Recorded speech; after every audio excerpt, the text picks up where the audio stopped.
قدیم و جدید دور کے اکثر جاہل کفار یہی شبہ پیش کرتے رہے ہیں، جیسے ارشاد باری تعالیٰ ہے، کیا لوگوں کو تعجب ہوا کہ ہم نے انہی میں سے ایک مرد کو حکم بھیجا کہ لوگوں کو ڈر سنا دو، اور اسی کی بابت مزید فرمایا، اور جب لوگوں کے پاس ہدایت آ گئی تو ان کو ایمان لانے سے اس کے سوا کوئی چیز مانے نہ ہوئی کہ کہنے لگے کہ کیا اللہ نے آدمی کو پیغمبر بنا کر بھیجا ہے؟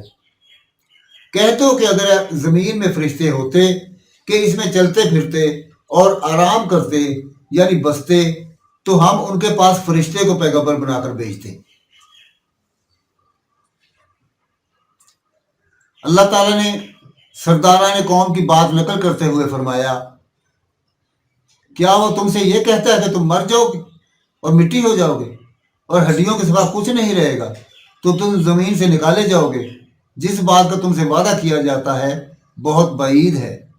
زندگی تو یہی ہماری دنیا کی زندگی ہے کہ اس میں ہم مرتے ہیں اور جیتے ہیں اور ہم دوبارہ نہیں اٹھائے جائیں گے۔ یہ تو ایک ایسا آدمی ہے جس نے اللہ پر جھوٹ افطرا کیا ہے اور ہم اس کو ماننے والے نہیں۔ پیغمبر نے کہا کہ اے پروردگار، انہوں نے مجھے جھوٹا سمجھا ہے، تو میری مدد کر۔ وہ قیامت کو عقل کے خلاف سمجھتے تھے اور جسم کے مٹی اور ہڈیوں کی صورت میں تبدیل ہو جانے کے بعد دوبارہ زندہ ہو جانے کو تسلیم نہیں کرتے تھے۔ وہ کہتے تھے زندگی تو یہی ہماری دنیا کی زندگی ہے کہ اس میں ہم مرتے ہیں اور جیتے ہیں اور پھر نہیں اٹھائے جائیں گے۔ یعنی بعض لوگ مر جاتے ہیں اور دوسرے پیدا ہو جاتے ہیں، مرنے والے زندہ نہیں ہو سکتے۔ دہریہ اور بعض جاہل زندیقوں کا یہی عقیدہ ہے۔ تناسخ کا عقیدہ رکھنے والے کہتے ہیں کہ مرنے والے 36,000 سال بعد دوبارہ اسی دنیا میں آ جاتے ہیں۔ یہ ساری باتیں جھوٹ، کفر، جہالت اور گمراہی پر مشتمل ہیں۔ یہ غلط اقوال اور فاسد خیالات ہیں جن کی کوئی دلیل نہیں۔ اس سے انسانوں میں سے انہی بدکار کافروں کی عقل متاثر ہوتی ہے جو فہم و ہدایت سے محروم ہیں، جیسے اللہ تعالیٰ نے فرمایا، اور وہ ایسے کام اس لیے بھی کرتے تھے کہ جو لوگ آخرت پر ایمان نہیں رکھتے ان کے دل ان کی باتوں پر مائل ہوں اور وہ انہیں پسند کریں، اور جو کام وہ کرتے تھے وہی کرنے لگیں۔ حضرت ہود علیہ السلام نے قوم کو علم ربانی کی روشنی میں ہدایت فرمائی، جبکہ وہ اپنی بات پر ڈٹے رہے کہ ہم دوبارہ زندہ نہیں کیے جائیں گے۔ ارشاد باری تعالیٰ ہے، بلا تم جو ہر اونچی جگہ پر نشان تعمیر کرتے ہو اور محل بناتے ہو، شاید تم ہمیشہ رہو گے۔ یعنی انہیں نصیحت کرتے ہوئے فرمایا کہ تم ہر بلند مقام پر بڑی بڑی عظیم عمارتیں، محلات وغیرہ تعمیر کرتے ہو جن سے محض دل خوش کرنا مقصود ہوتا ہے اور تمہیں ان کی ضرورت نہیں ہوتی۔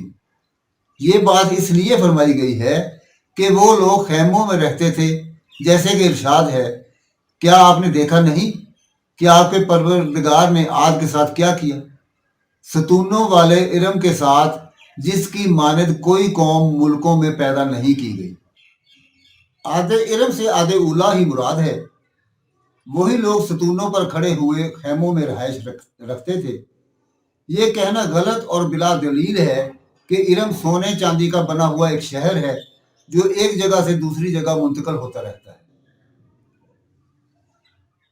تتخذون مصانع کا مطلب بعض علماء نے محل بیان کیا ہے، بعض نے فرمایا اس سے مراد حمام ہے، بعض نے فرمایا یہ پانی لینے کی جگہ تھی۔ لعلکم تخلدون کا مطلب یہ ہے کہ تم دنیا میں طویل عرصہ تک زندہ رہنے کی امید پر یہ سب کچھ بناتے ہو۔ اللہ تعالیٰ نے ہود علیہ السلام کی نصیحت کا تذکرہ کرتے ہوئے فرمایا، اور جب تم کسی کو پکڑتے ہو تو ظالمانہ پکڑتے ہو، سو اللہ سے ڈرو اور میری اطاعت کرو، اور اس سے ڈرو جس نے تم کو ان چیزوں سے مدد دی جن کو تم جانتے ہو، اور اس نے تمہیں جانوروں اور بیٹوں سے مدد دی اور باغوں اور چشموں سے۔ مجھ کو تمہارے بارے میں بڑے سخت دن کے عذاب کا خوف ہے۔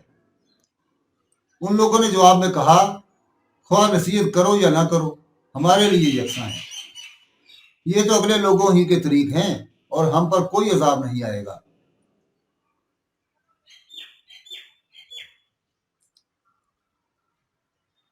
لفظ خا لفظ خلق، خا کی زبر سے خلق پڑھا گیا ہے اور پیش سے خلق بھی پڑھا گیا ہے۔ زبر کی صورت میں اس کا یہ مطلب ہوگا کہ یہ پہلے لوگوں کی گڑھی ہوئی باتیں ہیں، یعنی آپ جو باتیں سناتے ہیں یہ خود آپ کی بنائی ہوئی ہیں، جنہیں آپ نے گزشتہ زمانے کی کتابوں سے اخذ کیا ہے۔ متعدد صحابہ رضوان اللہ علیہم اجمعین و تابعین نے اس لفظ کا یہی مطلب بیان کیا ہے۔ خا اور لام کی پیش کے ساتھ خلق سے مراد دین ہے، یعنی ہم لوگ جس دین پر ہیں وہ ہمارے آباء و اجداد اور بزرگوں کا دین ہے، ہم اسے ترک نہیں کریں گے بلکہ اسی پر مضبوطی سے قائم رہیں گے۔ وما نحن بمعذبین کا جملہ دونوں قرتوں سے مناسبت رکھتا ہے۔ قوم نے ہود علیہ السلام سے یہ بھی کہا، کیا تم ہمارے پاس اس لیے آئے ہو کہ ہم اکیلے ہی اللہ کی عبادت کریں اور جن کو ہمارے باپ دادا پوجتے یا چلے آ رہے ہیں ان کو چھوڑ دیں؟ تم اگر سچے ہو تو جس چیز سے ہمیں ڈراتے ہو اسے ہم پر لے آؤ۔ دوستو یہی بات حضرت نوح علیہ السلام کی قوم نے بھی کی تھی۔ انہوں نے بھی یہی کہا تھا کہ جس عذاب سے تم ہمیں ڈراتے ہو ہم پر لے آؤ، اور آخرکار ان کا کلا کما کر دیا گیا اور ان کو صفحہ ہستی سے مٹا دیا گیا۔ اسی طرح قوم ہود نے بھی یہی بات کی کہ جس چیز سے تم ہمیں ڈراتے ہو وہ ہم پر لے آؤ، یعنی کیا آپ اس لیے آئے ہیں کہ ہم ایک ہی اللہ کی عبادت کریں اور اپنے آباء و اجداد کی مخالفت کریں اور ان کا راستہ چھوڑ دیں؟ اگر آپ اپنے دعوے میں سچے ہیں تو وہ عذاب لے آئیں جس سے ہمیں ڈراتے رہتے ہیں۔ ہم آپ پر ایمان نہیں لائیں گے، آپ کی پیروی نہیں کریں گے، آپ کو سچا نہیں مانیں گے۔ حضرت ہود علیہ السلام نے ہر ممکن کوشش کی، لیکن وہ تھے کہ سمجھنے کا نام ہی نہ لیتے تھے۔ بالآخر انہوں نے کہا، تمہارے پروردگار کی طرف سے تم پر عذاب اور غضب کا نازل ہونا مقرر ہو چکا۔ کیا تم مجھ سے ایسے ناموں کے بارے میں جھگڑتے ہو جو تم نے اور تمہارے باپ دادا نے اپنی طرف سے رکھ لیے ہیں، جن کی اللہ نے کوئی سند نازل نہیں کی؟ تو تم بھی انتظار کرو، میں بھی تمہارے ساتھ انتظار کرتا ہوں۔ یعنی یہ بات کہہ کر تم اللہ کے عذاب اور غضب کے مستحق ہو گئے ہو۔ کیا تم اللہ وحدہ لا شریک کی عبادت کا موازنہ اپنے تراشے ہوئے بتوں کی پوجا سے کرتے ہو، حالانکہ انہیں خود تم نے معبود قرار دیا ہے؟ یہ تمہارا اور تمہارے باپ دادا کا فیصلہ ہے جس کی تائید میں اللہ تعالیٰ نے کوئی دلیل نازل نہیں فرمائی۔ اب جب تم نے حق کو قبول کرنے سے انکار کر دیا ہے اور باطل پر اصرار کر رہے ہو تو میرا تمہیں ان اعمال بد سے منع کرنا اور منع نہ کرنا برابر ہے۔ اس لیے اب اللہ کے اس عذاب کا انتظار کرو جو تم پر نازل ہونے والا ہے اور جسے روکا نہیں جا سکتا۔ ہود علیہ السلام کی قوم نے یہ بھی کہا، اے ہود، تم ہمارے پاس کوئی دلیل ظاہر لے کر نہیں آئے اور ہم صرف تمہارے کہنے سے نہ اپنے معبودوں کو چھوڑنے والے ہیں اور نہ تم پر ایمان لانے والے ہیں۔ ہم تو یہ سمجھتے ہیں کہ ہمارے کسی معبود نے تمہیں عذاب پہنچا کر دیوانہ کر دیا ہے۔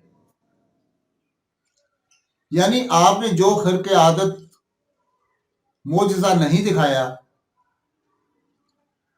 جو آپ کے پیغام کے سچا ہونے کی دلیل بن سکے، آپ کے بے دلیل قول کی بنیاد پر تو ہم اپنے بتوں کی عبادت ترک نہیں کر سکتے۔ ہمیں تو محسوس ہوتا ہے کہ آپ پاگل ہو گئے، اور ہمارے خیال میں اس کی وجہ صرف یہ ہے کہ ہمارے کسی معبود کا غضب آپ پر نازل ہوا ہے، اس نے آپ کی عقل کو متاثر کر کے جنون میں مبتلا کر دیا۔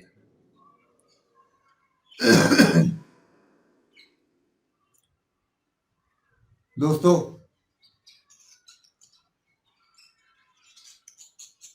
حضرت ہود علیہ السلام کا قصہ ابھی جاری ہے۔ انشاءاللہ اگلی نشست میں